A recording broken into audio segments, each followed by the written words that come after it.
পৌরসভা, সিটি কর্পোরেশনের মেয়র ও ইউনিয়ন উপজেলা, জেলা পরিষদের চেয়ারম্যান পদে নিরক্ষর ও স্বল্প শিক্ষিতরা নির্বাচন করতে পারবেন না। এসব পদে নির্বাচিত হতে লাগবে ন্যূনতম স্নাতক ডিগ্রি। এছাড়া থাকবে না সরাসরি ভোটের বিধানও। বিভিন্ন শ্রেণী পেশার মানুষের মতামত বিশ্লেষণ ও রাজনৈতিক দলগুলোর সঙ্গে আলোচনা করে এমন সুপারিশ করতে যাচ্ছে স্থানীয় সরকার সংস্কার কমিশন।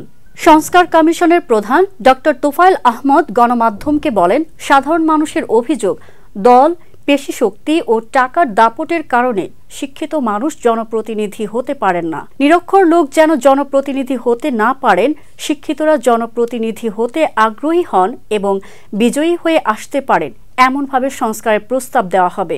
সংশ্লিষ্ট সূত্রে জানা গেছে, ভোটাররা সরাসরি ভোটে ইউপি সদস্য নির্বাচিত করবেন।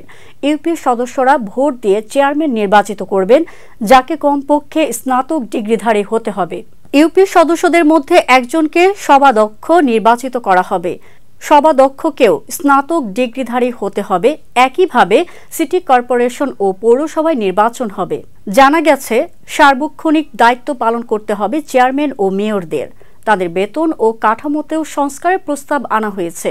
ইউপি চেয়ারম্যানের বেতন উপজেলা পর্যায়ের প্রথম শ্রেণীর কর্মকর্তার সমান এবং পৌর মেয়রের বেতন উপজেলা নির্বাহী কর্মকর্তার সমান হবে।